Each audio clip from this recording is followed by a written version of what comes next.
One, two, three.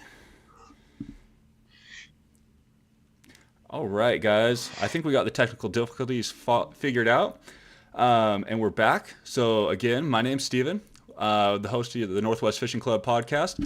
Tonight we've got my co-host Todd Logan, and our special guest this evening is Brandon Hiatt of Far West Sporting Adventures.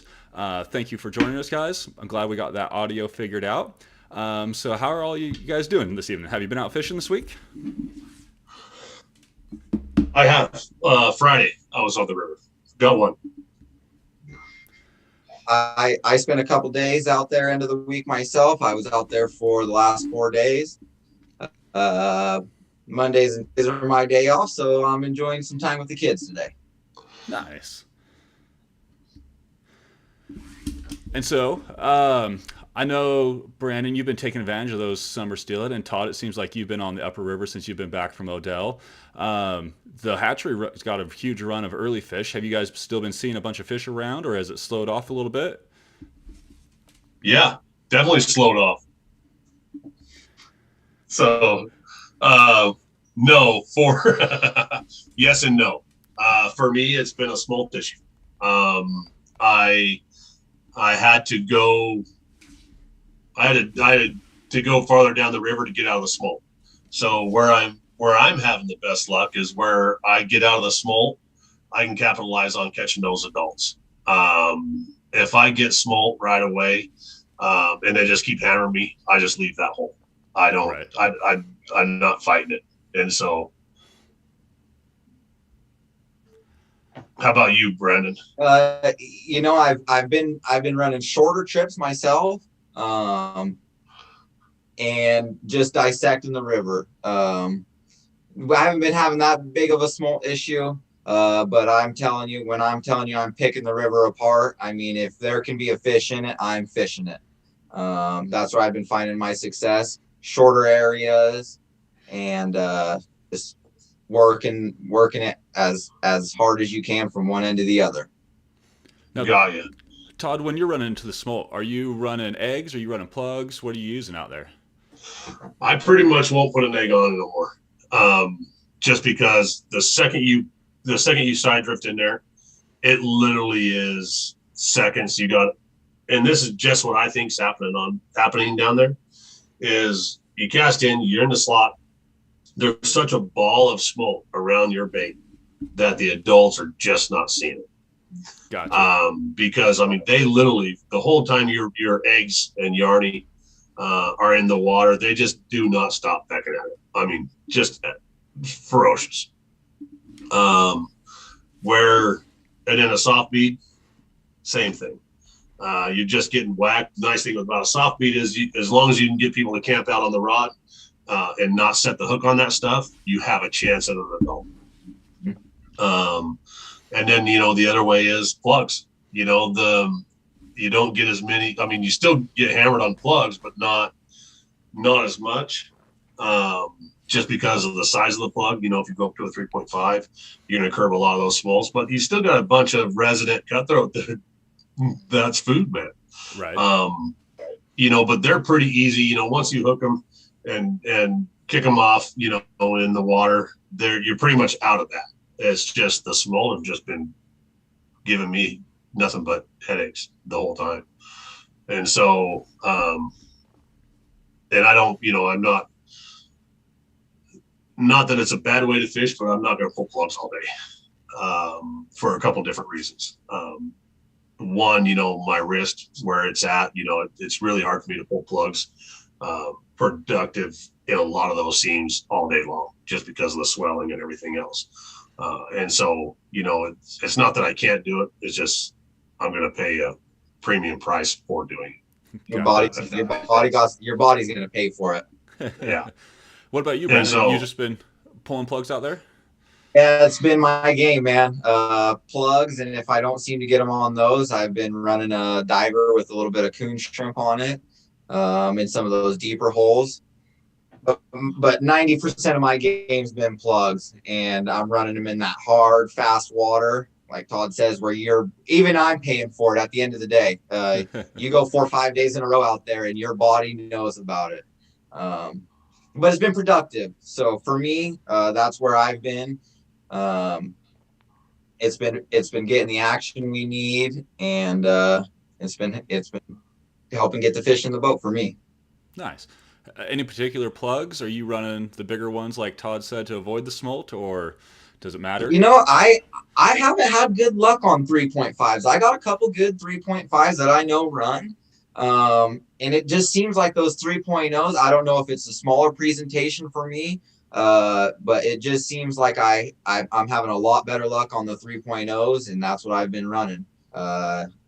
Every once in a while, I'll switch up the color. I'll throw a silver one on there.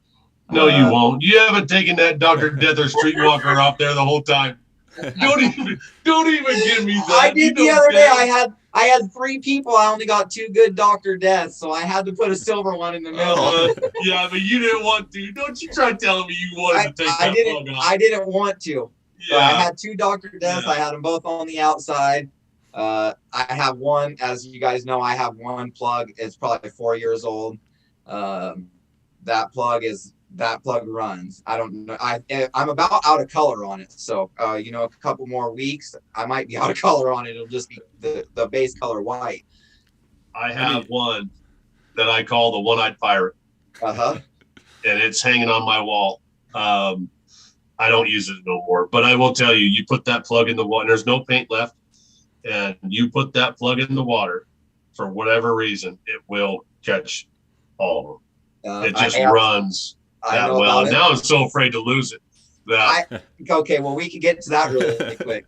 I did lose my number 1 Dr. Death the other day, and I didn't have it for 7 days with me. And those were the hardest. Well, I only fished for 5 of those days. I didn't have it for 5 days fishing, 2 days off. And that was it was like losing a dog. I mean, I was lost out there. I didn't know what to do. It was probably more of a mental thing for me. Absolutely. I was just, you're just second guessing yourself. Me and my son went on a rescue mission. I knew right where it was. I was passing it every day. Not something I'm going to go get with my clients and spend the time to do. I packed my 5-year-old up in the boat for an afternoon, and we went on a rescue mission. We got the plug out of the water. We dropped down about 200 yards and caught our first fish on it. So I knew it still worked. I didn't change the hooks out, cut the leader off, put a new leader on, and we were back to it. The next day I had a fantastic day of fishing, and ever since then I've been back on it. So there's another one. There's no way you replace those hooks if you didn't have clients in the boat, and none of us going through that just to get another steelhead to our boat. You really did that. I really did that. Absolutely. I 100%. I FaceTime Steven. I got a Snapchat and a FaceTime. Yes, I was. There's no way I would have replaced the hooks unless I had clients in the boat. I did. We went down and we caught a fish on it right then, man. I'm telling you. Yep. Yeah. No, I get it. It's this plug that I have. It was, man, I want to say maybe 5 years ago, 6 years ago now, maybe. Nate was working over on the coast. I was working here. It was in November. And so we were both so booked up. I had to go to the coast and he had to come here, but neither one of us had time to get gear situated in our sheds, And so I said, hey, I'll meet you in Canyonville. I'll take out all the steelhead gear out of my boat, put it in your boat, give me all your salmon gear. I'll go run my trips. And we just flip-flopped. I had a brand new plug on one of the rods. And he killed it. I mean, just lights out fishing. I think in 2 days he had 14 fish on that plug. Mm-hmm.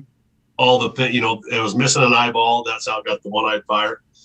So when he heads over that way, I headed home. We swap. He's like, dude, that plug kills it. And just put on a clinic. And so, it stood the test of time. And I did the same thing. I lost it once. And we went back and, was able to get it. But yeah, it was, now it gets hung. And I should just put it in the boat. I mean, the plug's not doing me any good if I don't use it. That's right. I had a buddy tell me the same thing. I wanted to do the same thing. I was scared to lose it again. And it was like a mental, I'd rather have it hanging on the wall than have it sitting in the river. And he tells me, he goes, what good is it going to do sitting on the wall? None. And so I started running it again. Yeah. During that time, I had found a couple other ones that worked pretty well too. So I don't run. Well, run which it in ones? I'll throw you to the wolves right in front of everybody. Which ones? Say it. That Misty River's been a pretty productive one too. No, so there's 3 plugs in my boat all the time. Mhm. I start every day with a Dr. Death, Streetwalker, and a Misty River. Absolutely, those are my 3 too. And then I expand on those after that. You know, and well, I mean, yeah, there's no shortage of plugs. Yeah. And some they're in a bin somewhere that I'll never use again. I thought, man, that's gonna kill it, and it doesn't. Yeah. So, Right. and then I think a lot of it too is once you lose faith in a plug, I have brand new plugs that I throw away. Yeah, I mean, absolutely. they literally, if I go fishing and they don't get bit, then something about it Yes, sir. is not running right. I have. And you can do the test at your boat and do everything that you want to where it looks good to our eye and get close. But there are plugs I've ripped out of the package and for whatever reason in the garbage. I pull the hooks off and throw them away. The other day when I didn't have my number 1 runner, I had 2 Dr. Deaths sitting on the shelf in a package. I pulled both of them out.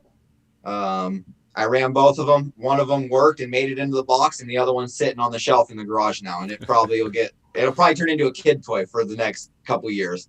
Yeah. It just doesn't run. For whatever reason, it doesn't run. It doesn't work. I don't know what it is. It doesn't work to the fish. I think it just got buffed a little bit too much in one little spot and just made it enough to go like that to where, and you would think, you know, I mean, I'm a maglet guy. That's pretty much the only plug you will ever see in my boat is a maglet. Same thing. You know, that action of that plug just for whatever reason is just money. Yeah. And I will take a streetwalker from the peninsula of Washington down to southern Oregon and do the same thing. And in every river that I fish, I've never fished a river that plug didn't work. Fast water, slow water. Absolutely. They just work. You don't have to second guess them. You can put it out there and you know that it's hunting. Yep. Now, see, I'm a Brad's Wiggler guy. I'd much rather run that for summer steelhead over those Maglips. That's what you said. Yeah. Nice standard Brad's and a Dr. Death. Oh yeah, 100%. No, you bring your Brad's Wigglers. I'll put it right up against one of my 3.5s. And the main thing is I'm just going to keep your Brad Wiggler just out of the pocket. So I wouldn't let, you can make a bet like that. Like, you let me row. I can just follow you down the line one day. I know you got a good Dr. Death in your tackle box, buddy. Oh yeah, I've got plenty of Maglips. Some without if you need to find a good home for it, I know a guy. Nah, I like the Maglips just as much. I think they're probably the most consistent plug, anytime, anywhere. But for the summer steelhead in that upper river, especially through those shallow pockets, I just like running the wee wigglers. For me, running those wee wigglers, I've ran a couple of them after you had a couple good days on them this year. I have a couple in my boxes. For me, it seemed, I don't know what it is. I don't know if it's the body shape, but I was having them bounce off the rocks, and then it seemed like the beat was just really inconsistent for me. They turn upside down for whatever reason. Seems like they run a little deeper than a maglip. Really, I think I thought they ran a little shallower in my experience, but I don't know. I was getting them hung up. I was just struggling with it, so off they went, and I was back to putting that Dr. Death on. Right. I wonder if it has anything to do with the line, rods, or anything like that we run differently. Absolutely. I think you could, a lot of different dimensions to what we're doing here. For me, I'm running 40-pound braid to a 6-bead swivel to 10-pound mono. Double swiveled at the end. And so, you could probably contribute a lot to that. Yeah. What kind of rods you run with the plugs? I'm running a 7'10" 3-power Douglas 1-piece rod. Very light rod, good backbone in the rod, but a very fast action rod. that way when we get that when you get that strike, that rod is 100% bent, and by the time you get it out of the rod holder, that fish is should be hooked. This is summer steelhead we're talking about. I had one Sunday that took 10, 12 feet of line on the line counter and just come undone for whatever reason. Happens a lot But with those plugs. rods, that's right. Yeah, you never really know, but a light, fast action rod with a good backbone, and that's helping keep them buttoned up. Okay. Todd, we were talking about the tackle for running plugs. What do you like to run for like a rod and line? What's your setup? Oh man, I love 15-pound ultra green. I'm not a big fan of braid on my plug rod, Okay. but I can't. Something happened here, and I cannot get my. Oh, can you see me now? I Yep. apologize. No, we've I been able to see see you the it. whole time.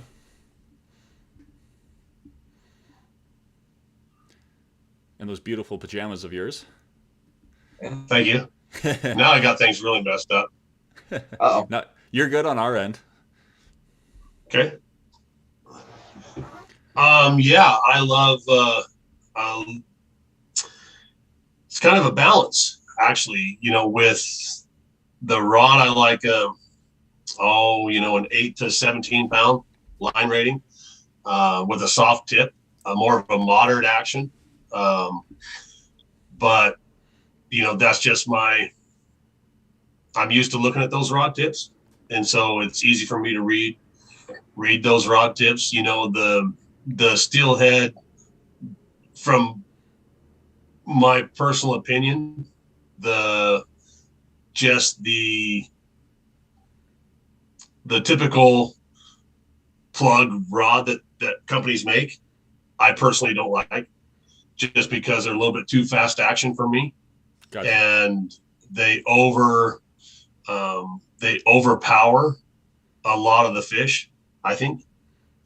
So it's a lot of it, is just where you're comfortable, and a lot of it has to do with your rowing, with how you row a boat as well. It's you'll hear me tell my guys, if that rod is bucking, he's still biting. Leave alone. I'll pull back on the oars, get that rod loaded all the way up to where it's got a good bend in it and it's stuck pinned down. Then you have that fish. But it seems like if you grab it before that, it just really, really affects that fish coming to the boat. If it may, I don't know if I'm explaining it the right way. I think so. You're But waiting for him that to is, grab it and turn with it rather than sitting there and thrashing before you pull that rod out, right? yeah, because I think a lot of times they haven't clamped down on it yet, and guys get overly excited and jump up and grab the rod. It's a lot like if you're holding the rod in your hand. I tell everybody, hey, you can hold it in your hand. You're gonna jerk it. And when you do, I'm going to make fun of you. But just, and everybody that fishes with me will tell you, because they've heard me say this. But just know, after you do it, know that I would have done the same thing. Absolutely. It's a natural reaction. Muscle memory, man. Yep, absolutely. And we see it up in Odell.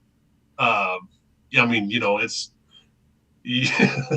when a fish bites like that, it's really hard just to hold rigid. But for me personally, I'm not a braided guy on my plugs. I think there's something to be said for that stretch that you get with the mono, and I really like a 15-pound mono. The current doesn't really, it's not such a big diameter. The current's really mucking with you, but there's enough stretch there that you can do quite a bit. The braided, and this is just my personal, I don't have any scientific data to back up anything I'm getting ready to tell you. The braided, I think, is just too rigid. On that first strike, it's violent, man, and something has to give. I've heard people say, well, you're not getting the same hook penetration. If you want to argue that, then what are you running treble hooks for? Right. You're gonna be a single hook guy. If you're worried about penetration, a single hook's going to penetrate way before a treble hook does anyway. And so it's that balance for me personally. I just prefer mono. Gotcha. Yeah, I was always braid So guy, but I ran some really soft limber rods, so kind of made up for that, right. in a different way. But and then running, probably 7, 8 feet of top shot of like 15, 20 pound mono. Oh, absolutely. Yeah. If I was going to run braided, there's nothing I do with braided that I don't put a top shot on. Yeah. Even my bobber runs. I think they can, I think they can see it. I agree. Yeah. And so, we lose a little bit more gear because we're running that mono, but I'd rather lose a little bit more gear and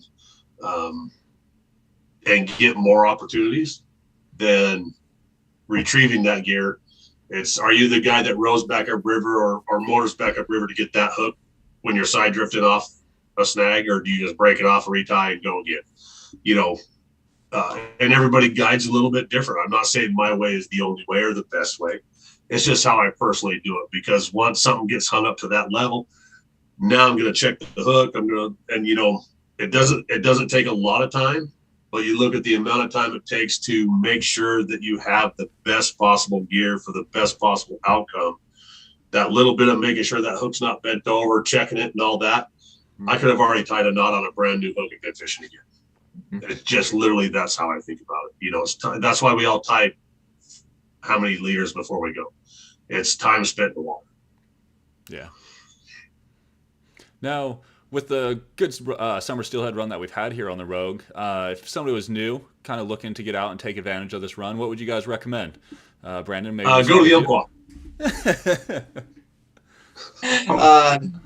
A lot of guys are finding good success from the bank with Panther Martins. It don't matter if you're just at the normal boat launches. I get to a boat launch every morning, and there's people that are throwing bobbers or spinners or whatnot, and they're producing fish. The local Denman wildlife area has been good for a lot of people. There hasn't been a day that I've come down through there and there hasn't been 5 to 10 to 25 people on the bank.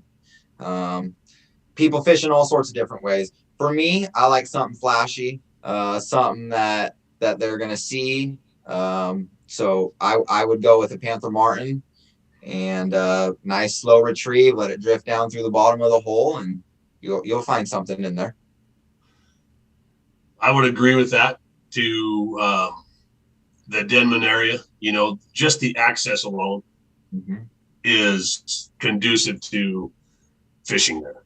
You can find a place where it doesn't have anybody else. And then even if it does have somebody, start up a conversation. Say, hey, good morning. How's it going? Do you mind if I come in here? Just that little bit of common courtesy, you might be making a fishing friend for life with just a few couple words. I would tend to probably bug and bubble a little bit more down there, just because the jet boats are running, the weeds are a little bit bad. I am a hardware guy, like Brandon said, cast up river to 45, reel. For me personally, I reel just fast enough to keep that spinner or spoon off the bottom of the river. And I never let my hardware get below me on the river. I don't. Once I get through there, it gets a belly of line, gets it moving too fast, and for me, it's unproductive. I know guys that are very good at doing it. I'm just not one of those guys. And then look at it like a fly fisherman. Cast a foot farther out, and take a foot down river, and constantly sweep in different angles of that river, and you will get fish. There's a lot of fish in that area right now, and don't focus on the middle of the river. Yeah, don't be afraid to work down. Those fish are running where where you can see the bottom of the river and you can't see the bottom of the river. Right where that transition is, that's where you're going to catch the majority of your fish. It's not bombing it clear to the other side of the river. Right. I promise it is not. Right. That's why you see the drift boats in the middle of the river casting at the bank. There are pockets out there. I'm not saying there's not, but typically if you just focus on that right in front of your feet in a Denman wildlife area, you're going to catch fish. I really think there's not too many days that you shouldn't be able to get a couple opportunities off the bank. Yep. Yeah, I had a buddy who was spent the night, spent the evening there last night. Him and his wife, they ended up with a couple of people, Absolutely. just throwing spoons. A couple hours there, working a different section. 100 yards there, 100-yard stretch. Work that down. You'll find something in there. And the main thing is take your barbecue, put it on your tailgate. Just go get outside and have fun. That's what it's about. I mean, yeah. I mean, the fish are there, whether they want to play or not. It's all about getting out, and once you relax, I will tell you, even as a guide, me and another guide were fishing the other day. If I have to have a fish and I'm just pent up and I'm just fighting it, I don't catch a fish. Mm-hmm. When I just relax, it is what it is, and just let the day be the day. I don't know if the fish can feel it, but there's something to it, because then it's just like, oh, there's one. And it's, once you just relax and not make it about the fish, I think more success comes to you for whatever reason. I mean, it's weird. I don't quite get it. Sunday, I had a mother and two sons. Both of them had never steelhead fished before in their life. We're pulling plugs. When you're a first-time fisherman, you're watching that plug act. Was that a bite? Was that a bite? You'll know when it's a bite. Finally, I got him to settle in. Eat your sandwich. Do whatever you're going to do. This one kid that I had, every time he started eating, he would hook a fish. He goes, "Boy, I don't think I brought enough lunch for me to catch enough fish today." But it was as soon as he quit worrying about the rod and he was doing something else that I was screaming, "Hey, you're on, you're on there." Right. It's amazing how often that seems to work. Yep. For sure. It's a boil, the wash pot never boils, or what's that saying? Wash pot never burns. Yeah. Something like that. That wasn't it. It has something to do with boiling. But, it's just relax. Right. And, and then, you tell people, they're like, well, I'm never going to catch anything. Well, positive thoughts bring positive outcomes. Mm-hmm. And I will tell you, hands down, there's nobody that wants you to catch a fish more than the guide in that boat. I promise you that. Mm. And so, but, that's why I don't like to pull plugs all day. Is, for me personally, I would rather have you fishing and engage with you fishing. Because, not every hole, shoot. If you're going to commit to putting plugs out, I think where a lot of guys feel themselves put plugs out is they'll put them out in the top of the hole and they're gung ho and they're rowing and they'll make it halfway through the hole. Nothing here. If you're going to commit to putting plugs out, you run that whole hole. You don't just go halfway, because you'll push them all the way to the back. If you're only going to go halfway, you're better off to not even pull plugs in there. Absolutely. You have to push those fish around to get them to bite. Mm-hmm. They have to run out of water. And more times than not, I'm running them until I can see my plug spitting off the rocks at the bottom of the hole. Oh, absolutely. Yeah. So I know we've got a bunch of hatchery steelhead out there too. What's your guys' favorite recipe? If somebody's lucky enough to go out there and harvest one, how are you cooking it up? Go ahead, Brandon. I just had this talk with my guy in front, and I didn't take a piece of steelhead. He gave me a piece of steelhead. I was actually fortunate enough the other day to one of my clients, a good client of mine. She fishes by herself a lot. She doesn't eat a lot of redfish. She goes to Alaska. She likes taking charter boats out. She's a white meat eater. That's what she prefers. Pretty sure. Was that racist? Is that racist today? No. Okay. We had whacked some good fish, and finally I got two boys at home. They both love eating fish. We had a good hatchery steelhead. We probably wouldn't have. The fish was in bad shape. The plug had done a pretty good damage on it. It was a good fish to end up taking home. She didn't want it. I was able to take it home. So less is more for me when I'm eating steelhead. A little salt and pepper, a little lemon pepper, and I'm cooking it on the burner or in some butter. That's how I'm cooking my steelhead right now. I think that's my exact Absolutely recipe. No. Mm-hmm. No. That's horrible. that still tastes like steelhead. You guys know that, right? That's good. No, absolutely not. It sounds like Todd's So anyway, overcooking his what fish. do you do? Let's hear it, buddy. So I like salt and pepper, a little bit of Johnny's, and then equal parts mayonnaise, equal parts Sweet Baby Ray's, barbecue sauce. Mix that up, slather it over the top of it, bake it at 350 for 20 minutes, and then turn the broiler on for another 4, let it crisp up over the top, and serve it over mashed potatoes. Mm. I'm here to tell you, and I just learned this.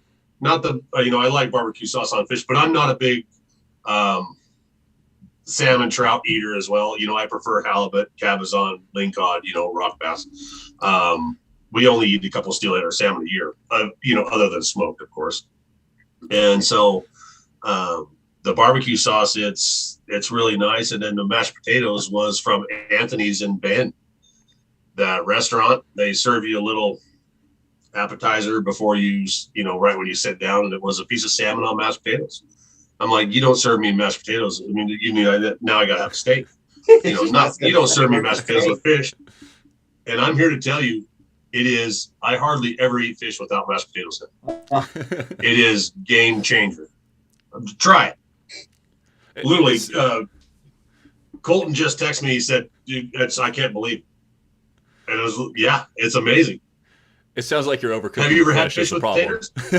Yeah. What's that? I said it sounds like you're overcooking your fish is the problem while you're slathering it up with mayo and barbecue sauce. No. I got a picky eater that's a 5-year-old boy, and I'll tell you, he's eating chunks of steelhead by himself right now. But yeah, that's he's how probably out there eating some right now. Yeah. I do like the mashed potatoes. Barbecue sauce and fish. Send me the recipe. Out of it. Yeah, we'll have to do a little cook-off with that and see who's actually ends up winning. We can do a blind taste test with everybody else. Well, you're gonna have to have Brandon bring the fish because I can't catch any of the damn things. So they're out there, buddy. They just got to be caught. Well, I mean, and I did want to touch base on this. It's everybody's on fire is different. Because that's a number that we have in our head. And that's why like we were talking when we were having our technical difficulty. We talk about opportunities. And when opportunities, I say that's a fish on the rod, pulling drag, it's an adult fish. Not just your typical 12, 14-inch cutthroat, heavy hand. I mean, you see a 12-inch cutthroat hit your plug, you would swear it's an adult fish. I mean, they just, that fish is just overly aggressive for whatever. Absolutely. But, opportunity wise, what do you consider to be a good day? Just your run of the mill average. We launch our boat, we go fishing, and have a good day. That's what is that number to you? Yeah, I think that varies per year. This year, absolutely. Yeah.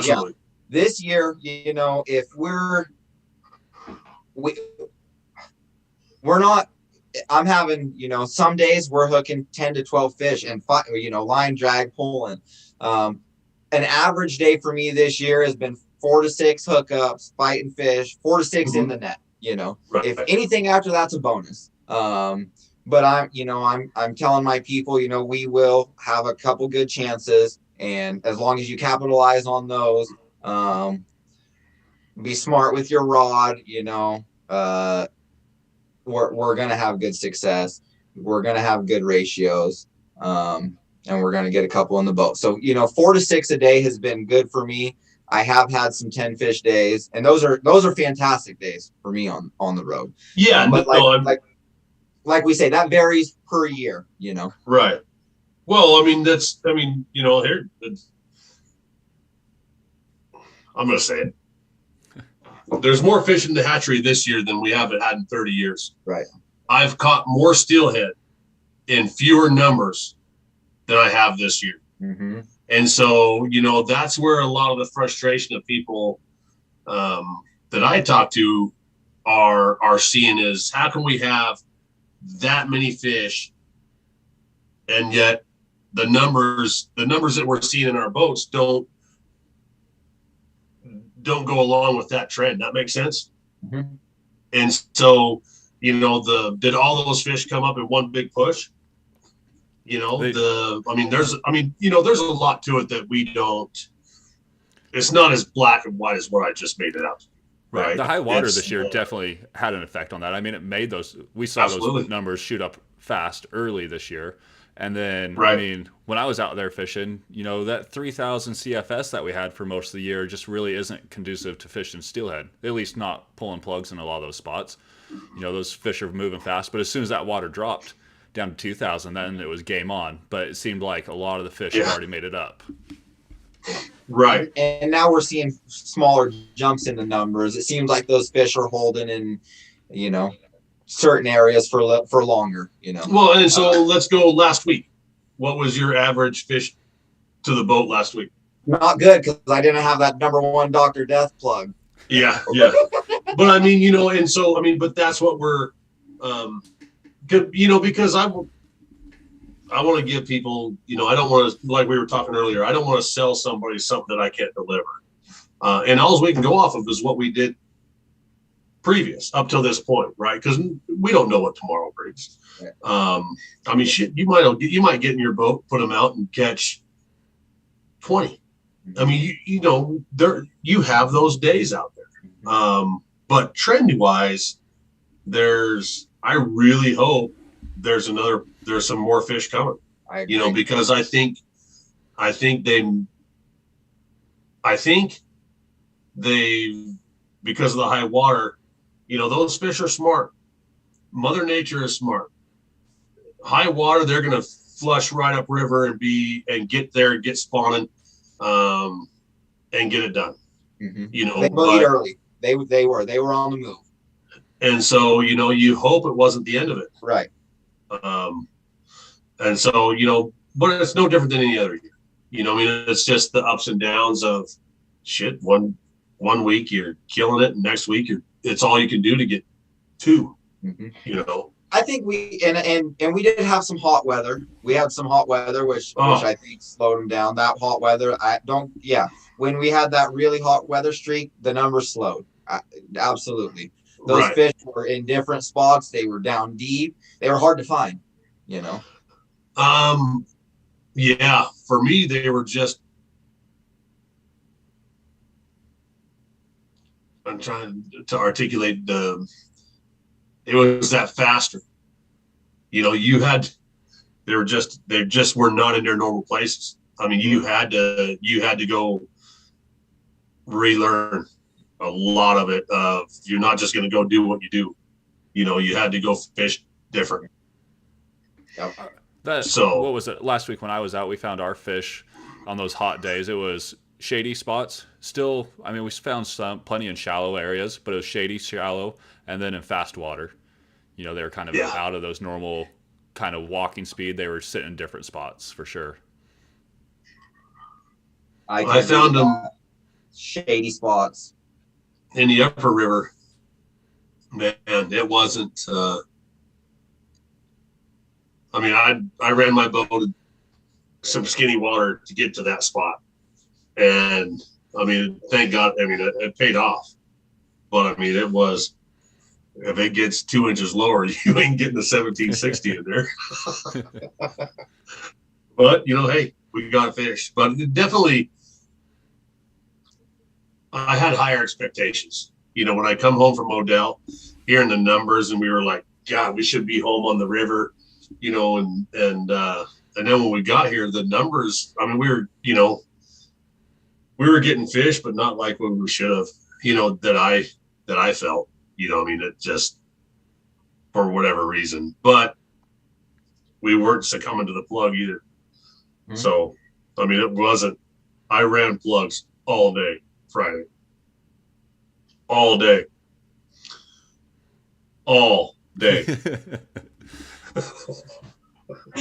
And so, but, it's You can fish a lot, because you can sweep a plug. You can pick apart that, when you're side drifting, you got to make. And I hate running a motor on a drift boat. Everybody will tell you I hate it. I do not like to do it. I'd rather float 40 river miles than put a motor on my drift boat. And so with a plug, you can slow it down and work that whole, the whole river. You can sweep that thing. And so, it is different. Checkerboard effect. Maybe I got to put a motor on my boat. So I don't know. I mean, this time of year, I always like plugs over bait or anything. It just seems like that, especially that Dodge 2-vel section, the water temp, they just seem to smack the plugs a lot more. And then a lot of the spots I'm fishing aren't super conducive to side drifting. It's the little pockets right in behind the boulders. And so you've got 20 feet of water to hit that fish is sitting in. And if you're side drifting, I mean, land it in there and then you hope that they bite, and that's it. Right. Yeah, to me, it just, I don't mind doing it here and there. It just all day. It just, man, to me personally, it's like watching paint dry. I mean, it just, because I'm not engaging with my guests. It's fishing, but it's not. I don't know. For me personally, I just don't. It's just impersonal. But that's why I don't troll for lake trout. Same reason. I mean, I can troll for lake trout and catch well into 20 a day. Easy. I mean, it's easy. It's just, I just don't prefer it because it's just impersonal to me, to do it at that level, but Friday, like I said, I told them we're pulling plugs all day. And we did. And, we got a fish, and we had another one on, but, a lot like what we talked, Brandon, it's until it's on the rod, pull and drag, and that it's an adult, we don't count it. It's, it could have been a 12-inch cutthroat for all I know. But typically when that rod goes off like that and a steelhead comes out of the water like that, there's a good chance he felt the hook. But very first indication it's a steelhead. They're jumping out. I didn't get him on my rod, so I'm not going to count it. But it's that balance that we were talking, Brandon, of the engaging with you as from a guide client perspective. And I mean, like you said, it's first time fisherman. Absolutely. We're going to pull some plugs. We're going to bounce around with some other stuff just really quick, just to get you introduced to it. So the next trip out, you have an idea of what that technique is, slowly immerse a new technique into it. Because a new fisherman, they want fish. And whether I like to do it or not, you have to, you don't have to, but our whole job is to get you a fish that you're happy with. Right. And when you're out there, Brandon, are you mixing things up? Are you throwing spinners too? Or are you just pretty much running plugs? I'll throw spinners if I find an area. If I'm like dissecting an area, don't get me wrong. Half the times by the time I tell them to reel up, we're almost putting them back out. We're just switching lanes to get over to this spot and we're running them back out. If I got a little bit of river to travel, absolutely. I'm handing them a couple other rods and we're going to throw Panther Martins and we're almost side drifting the Panther Martins down, especially with my less experienced fishermen. I can do a lot of the work with the boat if I can get them to cast in a good spot, And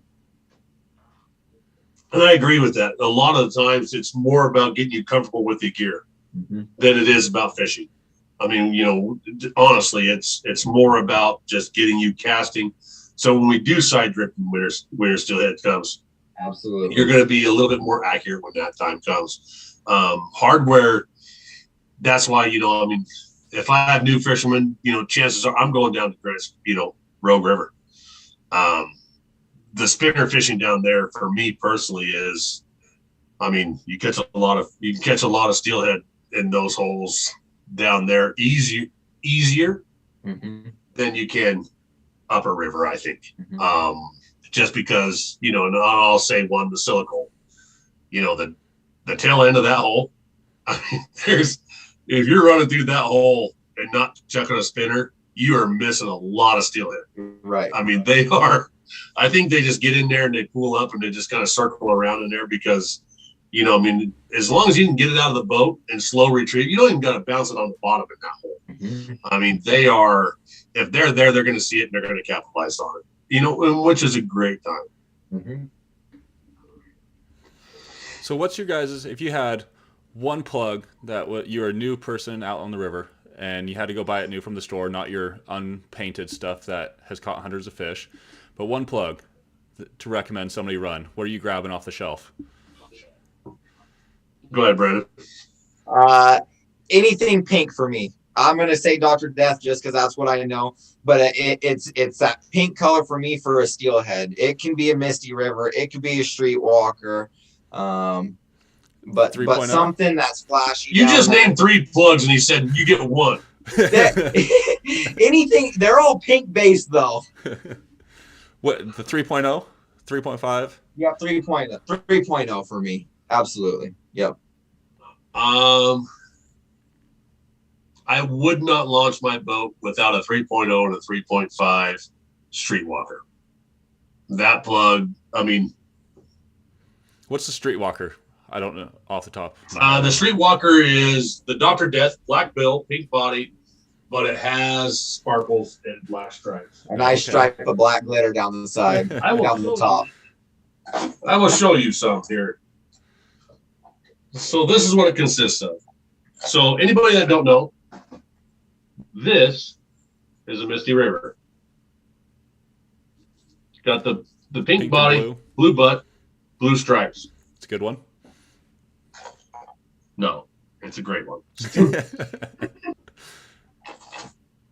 This is a streetwalker. And you can see this plug is free to anybody that would like it. You can see it has no hooks. And so this one will catch every fish in the river. You got my word on it. This one just, it's like we were talking earlier. This one, for whatever reason, will not run. Mm-hmm. There's something about it I don't like, but it's got the black bill, and you can see the bills wore off. I gave this plug a fighting chance, and it just will not get bit. Black stripes, got the glitter on it, which always makes me laugh. They put the glitter on the top, but this plug is running like this. Right. Yeah. Right. That way. Anyway, might be able to Yakima bait, might be able to save some money. Don't put glitter here. Not doing any good. I always found it funny on their silver and the pink stripe. They always have the pink stripe on the top like that instead of on the underside. Whereas like the old K9, the K9 had it on both sides. But when they kind of tried to mimic that on the Maglip, they only did the pink stripe on the top. Yeah. And so here's another one. Now this one caught fish for a while. And you can see how much paint, well, not because of the light, but this one is, a lot different than this one. And so, but this one got bit and something tweaked in that plug. Not getting bit anymore. So You'll notice no hooks. This one's free. You know that one. And you running 3.0, Todd, or are you a 3.5? Both. If you only got one, you got. If I only had one, pulling off. You're grabbing one plug off the shelf. Bitch, that's my joke. God,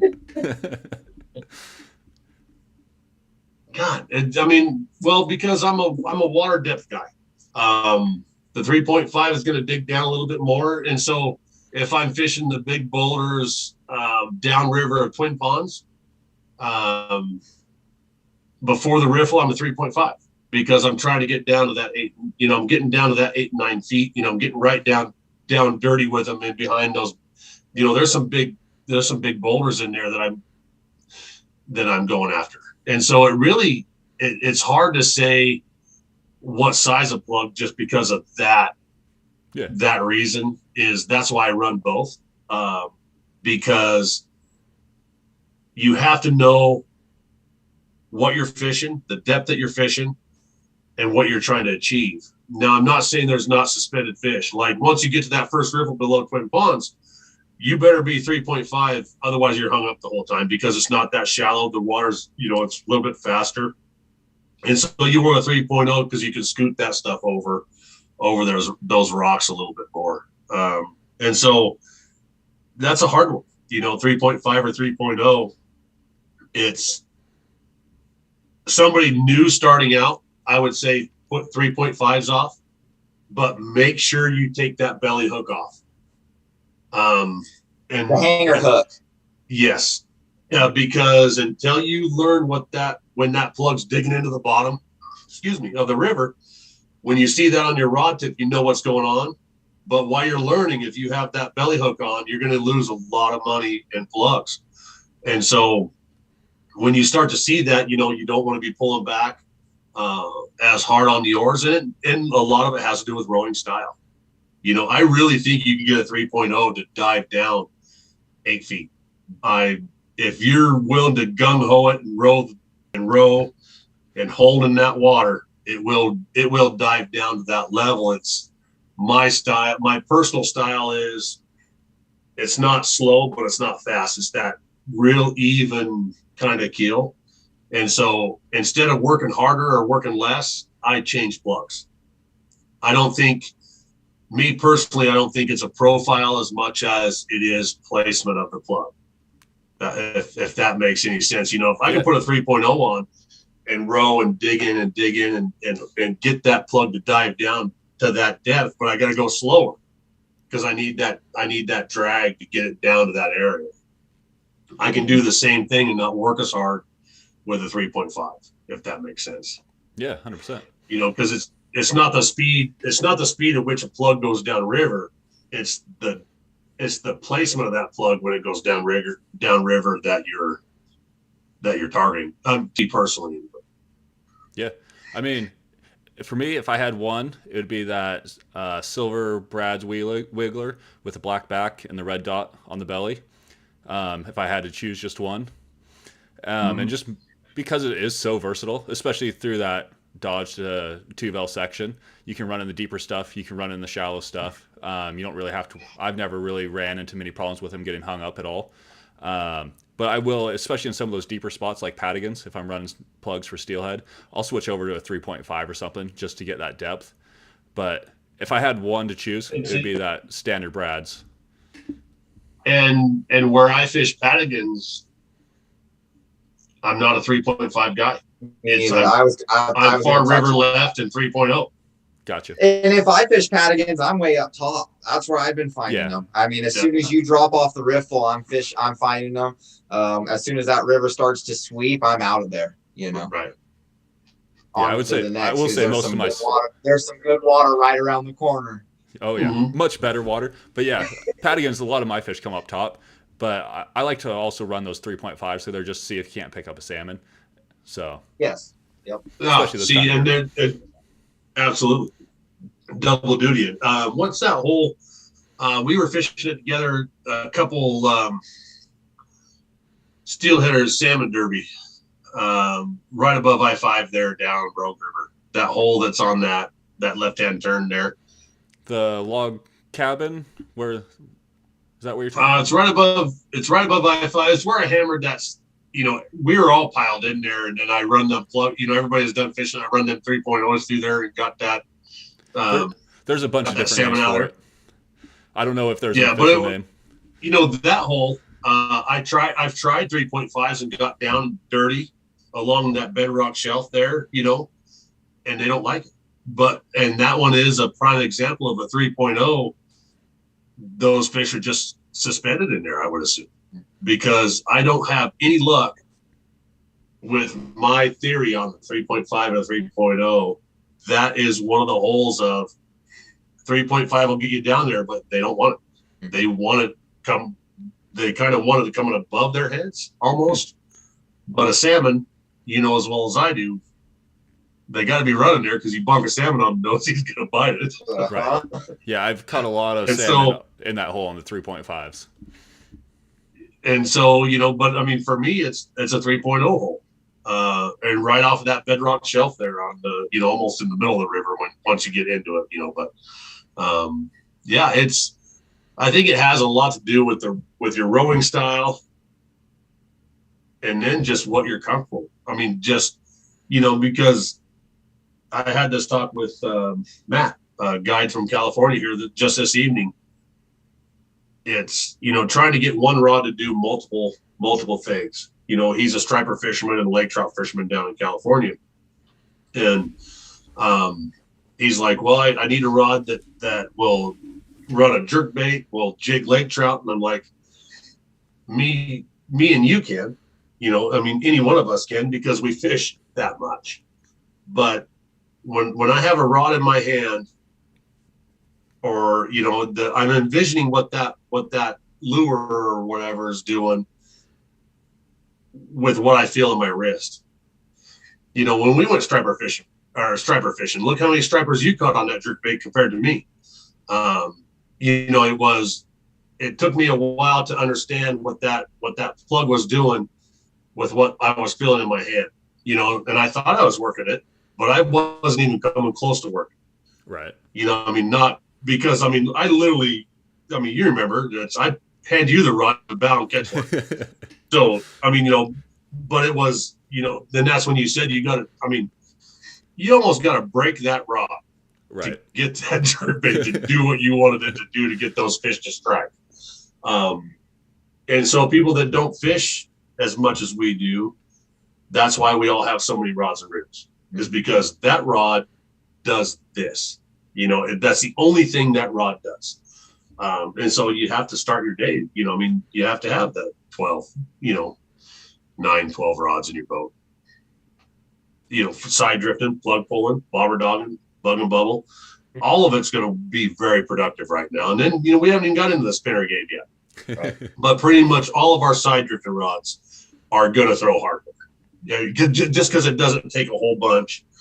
Once you feel it lock up, you just got to hammer it, and so you can get away with a side drifting rod being a hardware rod. That's not a snag. No, it totally is. Cut your line. So yeah, it's just different. Yeah. Is there any other opportunities you're taking advantage of right now, Brandon? Are you over there on Klamath Lake, or is it too warm? There's fish being caught. Yeah. I personally haven't been, although I probably should be. I've just been I've been advertising a lot of the summer steelhead. Taking advantage of one of the best years we got. Who knows what next year will bring? So right now I'm just focusing on that. Nice. I do know that there has been some fish caught for sure. My dad's been out there for a few days. They're catching fish, that's for sure. Some big fish I've seen. So does your dad guide as well? No, he does. He doesn't. Nope. He's just private. Yep. He fishes with my little brother a lot and a couple buddies, and after work kind of thing. When the temperature starts to cool off, just out on the lake. Got you. Yep. How about you, Todd? Is there any other opportunities you're taking advantage of right now? Not me personally. I know the trout fishing up at Lost Creek is nuts. Guy was up there this weekend, and it sounds like it's a great opportunity to go up there, take the kids up. Didn't sound like the trolling was anything that was spectacular. As far as technique, it was literally get gear in the water, you were going to get fish. And so I think I haven't bass fished it this season, but typically it's always great right now. But I guess the trout, they hammered a lot of fish. Nice. Out in the main lake, that first arm, and I apologize, I don't know what that first, if you launch at Tacoma by the dam, that first arm to your left, if you stay to the east side shore right there, that's always been very productive. Along the south shore from the dam all the way up to the marina, very productive. They literally, it sounded like they caught fish everywhere. It was just literally get gear in the water. And so I would say if you're just looking to catch fish, something to wiggle on the end of the rod, nothing real spectacular, half ounce, throw a worm on there with a little spinner blade, you're going to catch fish.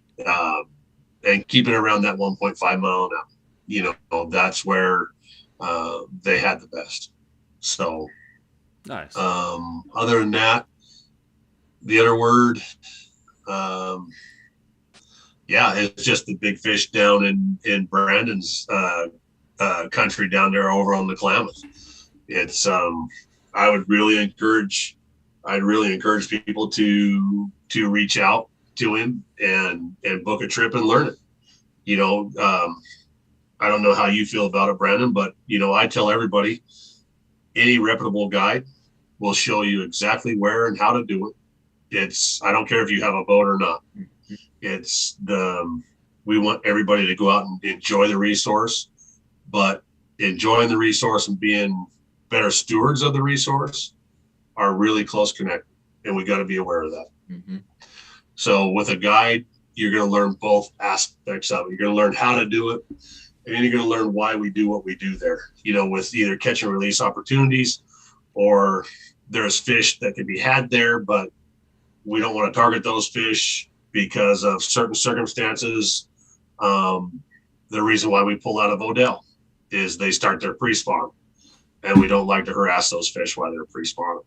And so we don't, that's why we target them when we target them. And then after that, you can go next year and target them again. Right. So, you got to let the fish kind of do their own thing at some point. Yeah. There's definitely spots where we target them. You can catch them all over the upper right now. We try to stay near those springs, that colder water coming out of those creeks. They are a very volatile fish. The water's hot. Like we said earlier, it's not warm. That water's hot. They're tired, and you got to take care of them. They're a fish that needs to be well taken care of.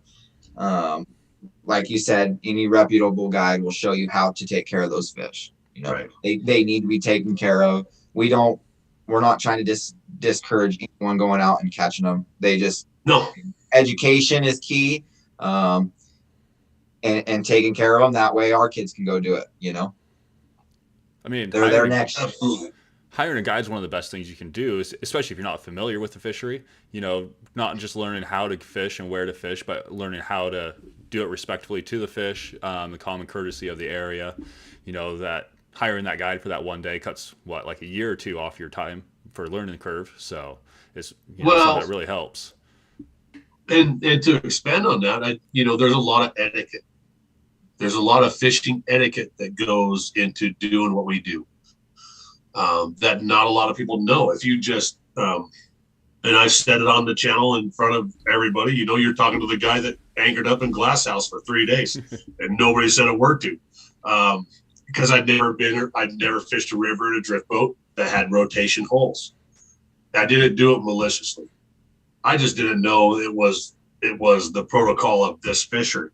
And so by hiring a guide, you learn that etiquette to where everybody can fish together as well.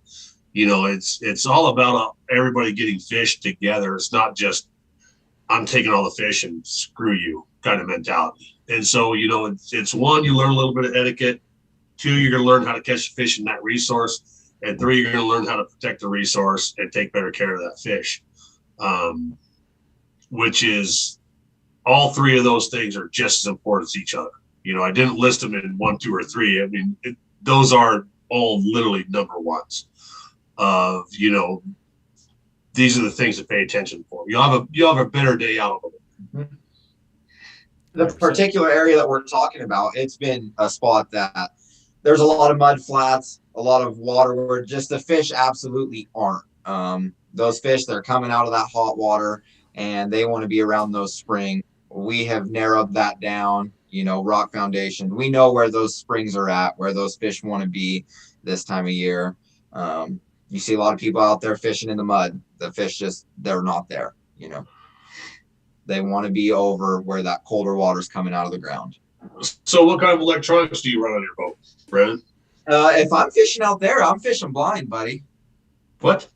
Yeah. A lot of those fish, we're anchored up in a mud flat, and we're casting or floating through them. Yep.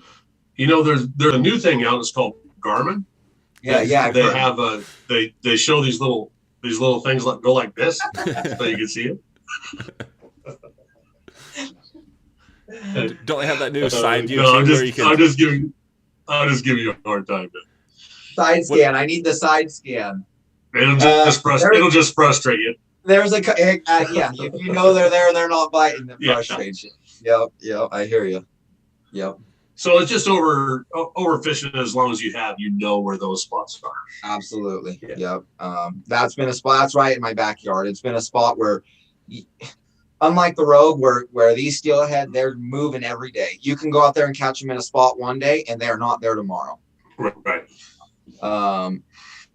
On that and on the Upper Klamath Lake, they will be there. Whether they're going to bite or not is another story. But they are over that cold water, and they are definitely in the same spots every day. Right. And Now, depending on what they're keying in on is what it comes down to. Well, if you're on anchor, you just blowing up worms and. I mean, personally, we have, that is a very effective way to fish that spot. Going back to the interactive thing, we do a lot of my form of a bug and bubble. I've taken I've taken the bug and bubble thing, and on the Upper Klamath, that wind starts blowing early, so you can use that wind to your advantage, and you're almost drift through. Yep, exactly. You're drifting through it, casting out to the side. You get to see that bobber takedown. Anything black that looks like a leech, anything brown that looks like a worm. Right. And then what are you guiding out of? What are you guiding out of on the lake over there? Just a drift boat. Just your drift boat. Yep. And my drift boat's outfitted with casting platforms on the front and the back. So if I got guys who want to fly fish, we can go fly fish. I see. Yep. But everything we do out of there is out of the drift boat. Okay. Yep. Not much room for a big 12-inch Garmin, buddy. I beg to differ. I got 2 of those on my boat. They'll fit right in that lake just fine, I promise. Man, speaking of hiring a guide, I wish I would have got one going over to Gold Beach this week. That fishery has changed a lot compared to what it used to be. I don't know, Todd, if you've heard about it, but now everybody, instead of running the rogue bait rigs, which are now discontinued. So if you say 360 flasher, I'm going to kick you right now. Now then. We got schooled because it was 360 flashers. That's every single guide over there is running 360 flashers now, and there's a reason for it. No, it's effective. I'm just not going to do it. I'm not, because I hate fighting a fish. That 360 flasher, to me personally, eats up all the fight of that fish. You're just reeling in a flasher. Prove me wrong. We watched a couple like that. I have heard that the ratios too are down. Oh no, it's insane. They are that productive. Hands down, I agree. But if I went over there, I'm not using it. Yeah. I would rather catch 5 less fish and fight that fish on a sinker than fight a fish on a 360. I won't do it. What if we're talking? And I'll get hate for it, but no, you can take a 360, and no, I'm not. No, I ain't doing it. What if we're talking 3 fish versus 15 fish day? All right, then I'll run a 360, but I don't want to do it. It sounds like they're very productive. Because that's the kind of numbers we're talking about. But yeah, I mean, we got schooled over there. Yeah. Sunday was a better bait bite. Some bait had moved in. There was a bunch of jacks and smaller fish. And there was a bunch more caught on bait, but Saturday over there was all 360s. And it changed fast because my dad was just over there, and he not a 360 fisherman. If it's not a naked anchovy, he don't want it, and that's how he's fishing. He's hard pressed to even put a spinner blade on top of that anchovy. So he's got plug herring. You give me a herring, you give me a sinker, and I'm good. I'm out. Right. Right. But no, there's hands down, you can't deny the effectiveness of a 360. You get that feeding frenzy. Those fish, they key in on that. There's a lot of action going on. Absolutely. But for me, you know, in my personal life, it's all right. You want to back bounce for stripers, or you want to jerk bait a striper, Steven? I'd rather jerk bait, but back bouncing isn't too bad. Not quite the same as doing a 360 flasher, I think. No, but I mean but we all have that one way, you know, we all have that one way that we want to catch a fish. You know, and for us, you know, I mean, personally for us, it's not about, we're not a numbers. When we go personally fishing for ourselves, it's not a numbers game. We're trying to disconnect. It literally is, I want to catch a fish the way that I have fun catching fish. But hands down, yeah, absolutely. I mean, it's, if you want fish to the boat, you have to do, it's like prime example, pulling plugs all day right now. You know, I mean, it's, it costs me fish because I'm not willing to do it. But you know, I mean, I am willing to do it, but my guests are, you know, I know what their expectations are and what they want in that day. And so, you know, I cater more to that than what I want. And so, but I mean, for me personally, like I said, when I go fishing, it's not a numbers game. I'm looking for one fish, you know, and it's, I've been to Mexico. I fished for 3 days without a bite because I wanted one fish one way. And that was all I was willing to catch. So I casted for 3 days straight, and, you know, I'd never come up with it. And I'm fine with it. But I mean, but that's how I wanted to do it. You know what I mean? Yeah, I think so. You see that a lot with the fly fishermen too, up here on the upper. You know, it's a lot more effective to do than the nymphing, but sometimes the guys just want to swing a fly, or sometimes they just want to skate dry flies. You know, it's all how you want to get them, and whether it's proven to yourself that you can do it that way, or it's more fun to you, whatever it is. You know, we've all got that thing that kind of drives us to get out there and do what we want to do. Yes, and then, you know, I mean, you know, as much fun as I poke at it, you know, they make some breakaways that I've never used, you know, so I don't know what it's like to hook one on a 360 with a breakaway so that dodger is disengaged when you're fighting your fish. You know, I mean, there's a lot of aspects of that fishery that I haven't personally done. But, you know, you look at my sturgeon trip with Cody this year. I was perfectly fine going sturgeon fishing for 2 days and not hooking a fish or catching a fish. I wanted to do it on a bobber. That was the only way I was willing to catch a sturgeon. I didn't want to do it with bait on the bottom. And his boat is, bar none, the guy's got it dialed in. It's impressive.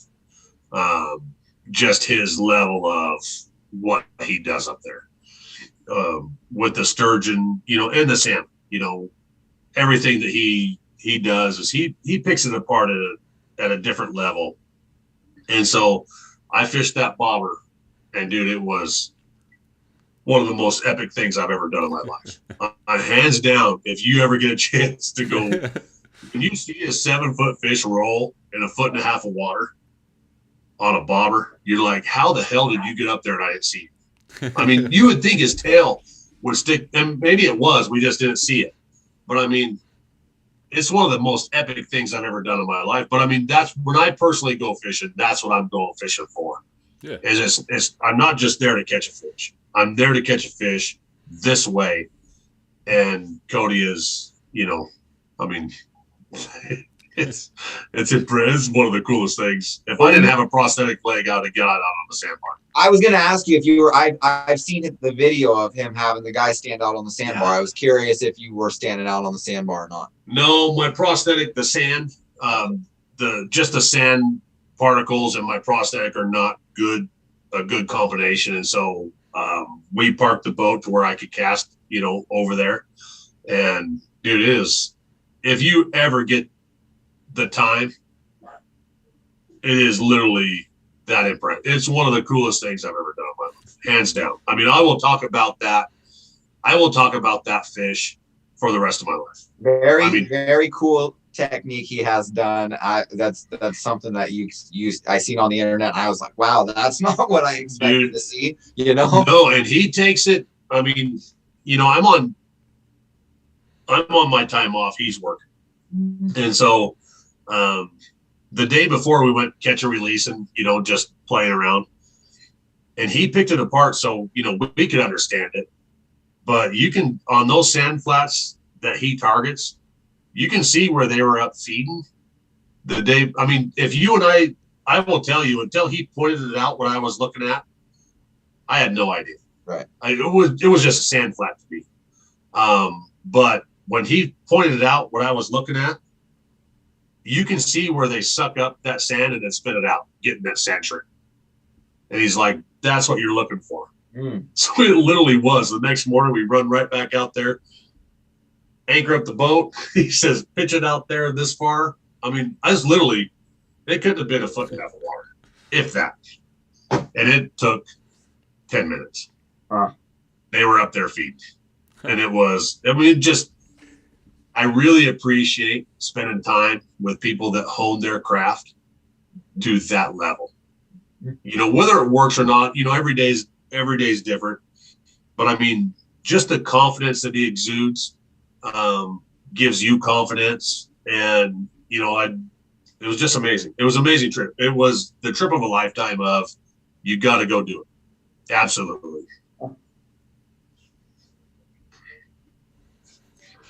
Well, Brandon, do you have anything you wanted to ask us, or is there anything else you wanted to talk about this evening? Any other advice to give to people? Paul, are you running any scent on your plugs, buddy? Never. Really? Are you a scent guy, Brandon? Absolutely not. I would never lower myself to put any procure anything on any one of my plugs. Hands down, never. Why would you say that thing on? This is live. This is live. Absolutely. I'm a big scent guy on my plugs, but I wash my plugs every day when I get done. Oh, I'll wash them throughout the day. Yep. This year I have found that scent's been a little bit of my game changer also. Yep. No, it's and I'm glad you brought that up. That is a great point that I think a lot of people miss. Yep. And what they don't realize, people think scent is a lot like egg cure. Well, if a teaspoon's good, a cup is better. No, it is not, because if you fill up the cup on the bill with scent, it's going to change how that plug runs. Yes. And so a little bit on the butt, that oil is very powerful. It doesn't take a gallon of it to work. One streak down it. Yes. Something simple. Yes. I mean, simple. just right. Absolutely. And like you said, it's cleaning them. Yep. I scrub mine in soap every night. They get washed. What kind of soap? I use Blue Dawn. Really? Yeah. Yeah. Oh. The Lemon Joy. I ran out earlier this year, and haven't been over to cash and carry or grocery outlet, whatever it is. Don't buy it at the sporting goods store. It's way cheaper if you buy the gallon of it at the cash and carry or whatever it is. Double the price for half the bottle. Yeah, absolutely. And so, in a quick fix, I use Blue Dawn. Yeah. I think any soap's going to help. It's not, I think just helping getting all scent off. Well, and so I'm a Blue Dawn guy. And after I get done washing them with WD-40, I hang them up and let them dry. Yep. Mm-hmm. That's my protocol. Yep. I hear you. Yep. And like you said, sometimes halfway through the day, I'm washing them. If I see a lot of grime on there, I'm getting it off of there. Yeah. Let's restart. Get this plug cleaned up. And that's why I don't use a lot of, that's why I stress not over sanding. Just in between this hole and that hole, that oil sitting on that plug in the sun, and then the debris of everything, whether it makes a difference or not, we're so retentive. that I think it does, and so therefore it does. So I I don't. agree. I would 100% agree. Clean Yeah. them up, get a little bit of another little splash on there, and then Yeah. then No, at least sit- my mind's at ease. Right. All right. So now we've opened up this Pandora's box. What's scent? I'm running two. And don't give me the no. Give me your number one works more time than not. Bloody tuna. More time than no. not. Okay, one more. Shrimp. Sandbag instead of a bitch. You know damn well shrimp is your first. If I Tell me- walk out, I'll In put all one on honesty, each tell me rod. shrimp isn't your first. I'm 100% honest. Right now, in the last week, it's been Procure Bloody Tuna. Yeah, this last week. But I yes. mean, overall, I'm putting it on each rod. One rod has shrimp and one rod has bloody All right. tuna sitting next to them. but I will tell you, hands down, shrimp is my number one go to. I'm starting every day with shrimp on. Yep. But if I do change scents, I wash them. Yep. I won't. Yes. I won't shrimp and then bloody tuna. Don't mix I them. won't do it. Yep. Yeah. I agree. So you're not throwing 5 Yeah. cents on one? I mean, Maybe tomorrow now. you could, but no. I'm trying to dial in what they want that day. Absolutely. Yeah. All right, guys. You Well, say, Yeah, I would say- what are you running? what's that? What are you running on yours? No scent? No scent. Maybe a little WD-40. Really? Yeah, but I don't like scent on Well, it. he's using a Brad Wiggler. It's superior to anything we got. That's true. He don't need scent.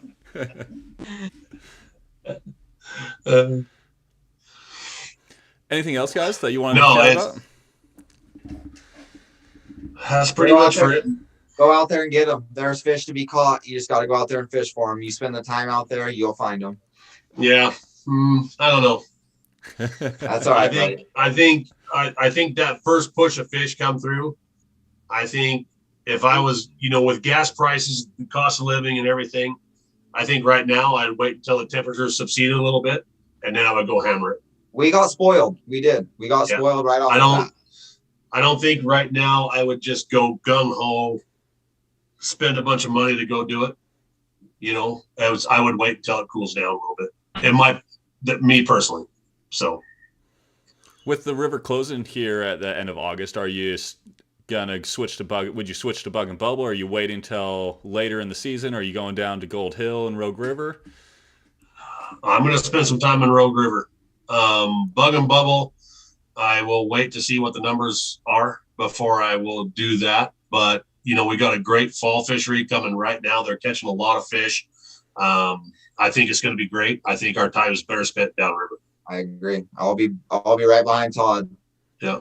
Or there's a lot of fish coming. It doesn't seem like they're quite to where we want them to be yet. No. But I think they are. Yeah. They're on their way. Yep. All right. Well, So I'm Brandon, gonna wind it. I'm gonna wind this season down August 31st, and I'll move downstream, and then you can still throw some. I can still use my trusty plugs too. Salmon fish. Oh, no. Get out of here. well, Brandon, we like to end every episode asking our guests for a piece of alpha. It could be fishing, it could be life, it can be whatever you want. But what's the best piece of advice you got for our viewers out there? Enjoy what you're doing, and don't go into it with little expectations. Just enjoy outside. It doesn't have to be based on catching a fish. There's a lot more to it than that.